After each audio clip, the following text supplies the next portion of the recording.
Informe 24, con Jania Novel. El pasado 7 de julio se realizó en Coahuila el mayor decomiso de combustible ilegal en lo que va de este sexenio. Más de 15 millones de litros hallados, fíjense nada más, en trenes. Esto nos abre pues la carpeta de muchas interrogantes. Iban en trenes sin documentación. No se trató de robo de ductos, sino de contrabando sofisticado. Carrotanques enteros, rutas ferroviarias y documentación falsa. A este fenómeno lo conocemos como huachicol fiscal. Los expertos dicen que este nuevo esquema criminal representa un golpe directo al erario, con pérdidas estimadas en más de 9 millones de dólares, un poco más, y esto es anual, casi el 0.5% del Producto Interno Bruto Nacional. Vamos a platicar hoy con Gonzalo Monroy, uno de los analistas más reconocidos del sector energético, para entender el trasfondo y los riesgos de este fenómeno. Gonzalo, qué gusto saludarte, muy buena tarde. Tania, muy buenas tardes, qué gusto platicar contigo. Igualmente, ¿qué es exactamente el huachicol fiscal? Explícanos con manzanas y peras, por favor. Claro que sí, por supuesto. El huachicol fiscal, lo que se conoce así, no es otra cosa más que contrabando. ¿Qué es eso? Y eso es importante porque típicamente lo que hemos visto, ya sea que entre por algún puerto o en la parte de los trenes, como este último decomiso, típicamente en los pedimentos, en las órdenes de transporte, se denomina típicamente el diésel o usualmente el diésel con otra fracción arancelaria que es la de lubricantes. Lubricantes, al ser un proceso industrial, no paga, bueno, mejor dicho, paga una tasa de impuestos del 0%. Obviamente esto es una defraudación al SAT, al Servicio de Administración Tributaria, porque está evitando el pago del IEPS. Un IEPS que en gasolina es de 6 pesos con 45 centavos por litro y de poco más de 7 pesos en el diésel. Obviamente este es un producto que no es de Petróleos Mexicanos, no se lo están robando, no tiene una pérdida económica en ese sentido, sino quien pierde es la hacienda que no está cobrando estos impuestos. Le están dando la vuelta. Exactamente. Ya. ¿Y esto, por qué representa ese modelo un problema tan grande para el sector energético, Gonzalo? Principalmente porque esto le permite, cuando se vende a través de algunas gasolineras, principalmente en el estado de Tamaulipas, le permite llegar con precios mucho más competitivos. En lugar de que veamos precios, por ejemplo, de la gasolina alrededor de los 24 pesos, son capaces de ofrecerlo, para también no ser tan obvios, ofrecerlos entre 21 y 22. Obviamente los consumidores, al ver un producto mucho más barato, van y deciden comprarlo en esas gasolineras y se van llevando ese mercado. En lo otro que hemos detectado es que la gran cantidad, o en este caso la mayoría de estos combustibles, no pasan o no llegan nunca a una gasolinera, se le venden directamente a empresas que tienen operaciones propias, por ejemplo, los transportistas o de logística, y son ellos los que, en lugar de comprar la Pemex o algún otro distribuidor autorizado, pues directamente compran un producto que es considerablemente más barato. ¿Y esto qué tan extendido está este tipo de huachicol en el país? Mira, ahorita de los últimos casos que hemos visto, hemos encontrado 3, principalmente hemos encontrado el buque que llegó a Guaymas, el buque que llegó también a Altamira, donde ahí se decomisaron más de 10 millones de litros, que dijo la autoridad. Y de una manera un poco curiosa, Jania, ese buque cuando salió de Galveston, Texas, iba cargado con más de 55 millones de barriles.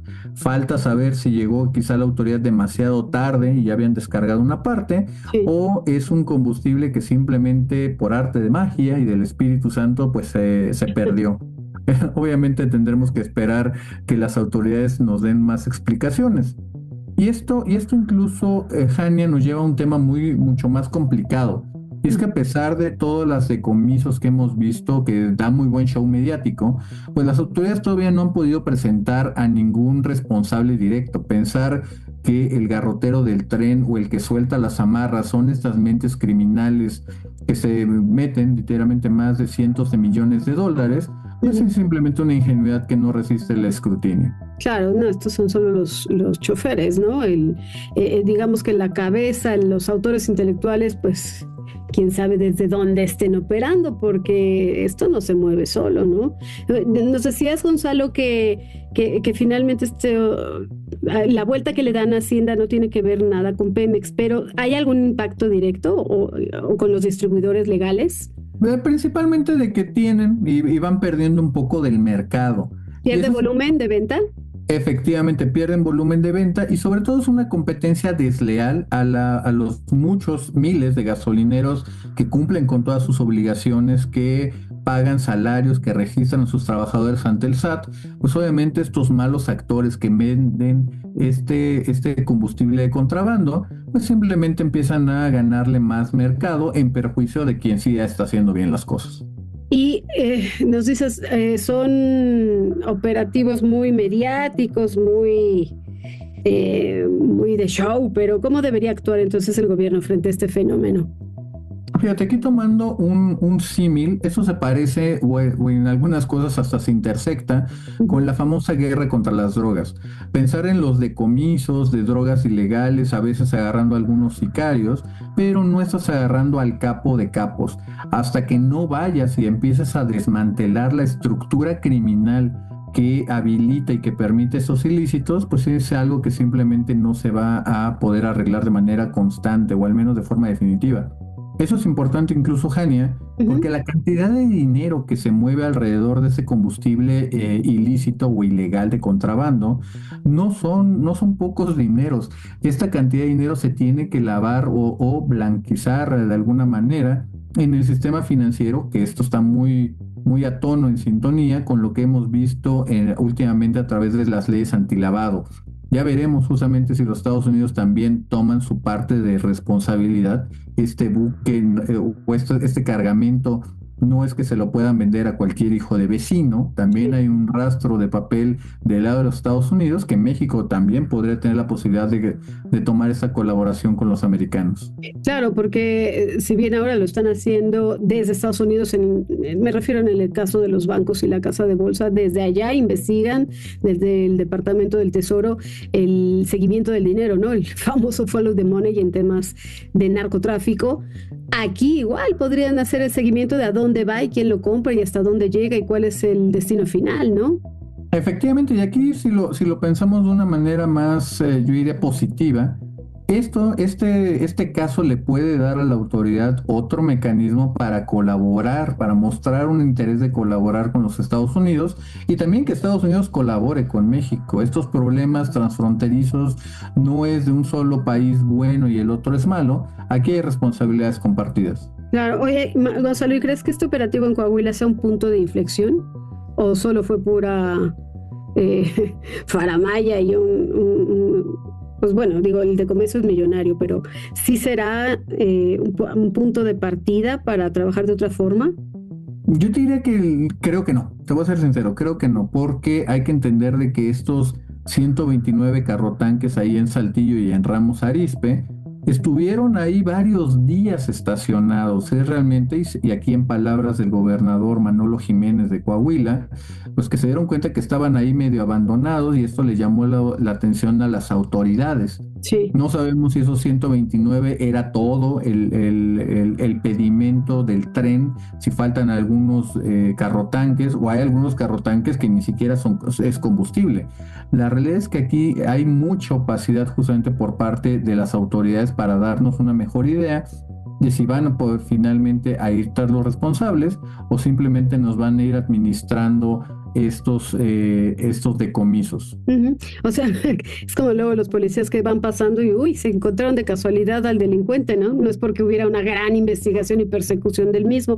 Entonces nos harían falta más políticas energéticas fiscales de largo plazo. Efectivamente, y aquí hay que entenderlo de que esta regulación, y ahorita que mencionabas la política energética, es muy curioso que estas nuevas leyes, esta reforma que se hizo a diferentes ordenamientos, por ejemplo, la desaparición de la Comisión Reguladora de Energía, la desaparición de la Comisión Nacional de Hidrocarburos, pero principalmente esto que la autoridad llamó trazabilidad, pues nos damos cuenta de que no ha servido y no está inhibiendo este tipo de delitos de contrabando, adulteramiento o de robo. parecería que terminaron poniendo un esquema que castiga más a los que están haciendo bien las cosas que tratar de prevenir estas actividades ilícitas. Vaya, entonces bueno, remataremos o podríamos rematar diciendo que el huachicol fiscal sí representa un reto silencioso pero estructural y que evidentemente tiene pérdidas millonarias, ¿no? Y ahí todo el mundo tiene que ver la corrupción institucional básicamente, Gonzalo. Efectivamente, Jani, creo que lo hace ahora sí que he puesto de manera brillante, porque es así, efectivamente, esta no es una cosa que se corrige de grandes operativos, porque de otra forma lo único que vamos a hacer es que ahorita que el foco está en estos temas, pues sí veremos estos ataques a la delincuencia organizada, pero que en el momento que hay otra prioridad, pues simplemente se van a perder estos esfuerzos. Y por desgracia es exactamente lo que pasó en 2019. El presidente López Obrador en su momento cerró la refinería de Salamanca, que en su momento prácticamente estaba tomada por el cártel Jalisco Nueva Generación, pero una vez que llegó Donald Trump, pues todo el cuerpo de seguridad, sobre todo Guardia Nacional, en lugar de estar vigilando los ductos o las instalaciones de Pemex, pues simplemente se dedicó a hacer la policía migratoria. Vaya, pues bueno, el combate debe pasar de los decomisos aislados a una reforma fiscal energética robusta y permanente, según entiendo lo que nos dices. Gonzalo, muchas gracias por este análisis. Te iba a decir robusto, pero también robusto tu análisis, Gonzalo. Claro que sí, querida Jania, siempre un gusto platicar contigo y con toda tu audiencia. Muchísimas gracias. De nueva cuenta es Gonzalo Monroy, experto en estos temas energéticos. Vamos a hacer Gonzalo, ¿en dónde te escriben por si las dudas, por si quieren aclaraciones y comentarios? Claro que sí. Claro que sí. Podemos seguir la conversación ahí en Twitter, ahora X, como Monroy Energy, y también ahí en mi cuenta de TikTok como Monroy. Ahí está.